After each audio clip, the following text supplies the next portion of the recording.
परीलोक की रहस्यमयी यात्रा। बहुत समय पहले की बात है। एक छोटा सा गांव था जहां एक प्यारी सी लड़की रहती थी जिसका नाम अन्वी था।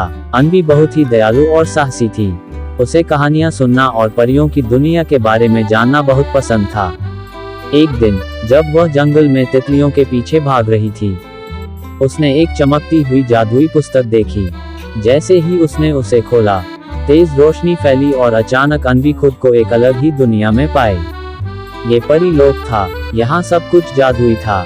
आसमान में रंग बिरंगे पक्षी गा रहे थे, हवा में तैरते फूल थे और चमकती हुई नदियां बह रही थीं। तभी एक सुनहरी पंखों वाली परी जिसका नाम एलोरा था, अन्वी के पास आए। एलोरा ने बताया कि परीलोक पर काले जादू का साया पड़ गया है और केवल एक बहादुर इंसान ही इस श्राप को हटा सकता है।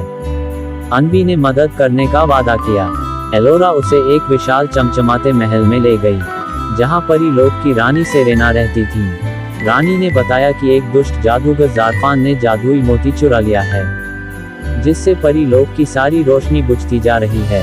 अन्वी ने हिम्मत जुटाई और जादूगर के काले महल की ओर चल पड़ी। रास्ते में उसे बोलने वाले पेड़ मिले जिनसे उसे एक रहस्यमयी मंत्र मिला। आखिरकार वह ज़ारफान के महल पहुंची। वहां उसने देखा कि जादूगर मोती को एक काले घड़े में छिपा रहा था। अन्वी ने साहस दिखाया और ज़ारफान को चुनौती दी।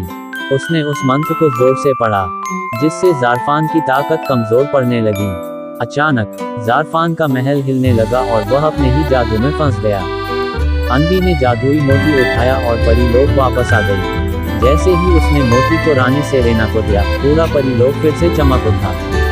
सभी परियां खुश हो गईं और अन्वी को परीलोक की रक्षक की उपाधि दी गई। जब अन्वी ने अपनी आंखें खोली तो वह अपने गांव में थी, पर अब वह जानती थी कि परीलोक कोई कल्पना नहीं बल्कि एक जादुई सच्चाई है।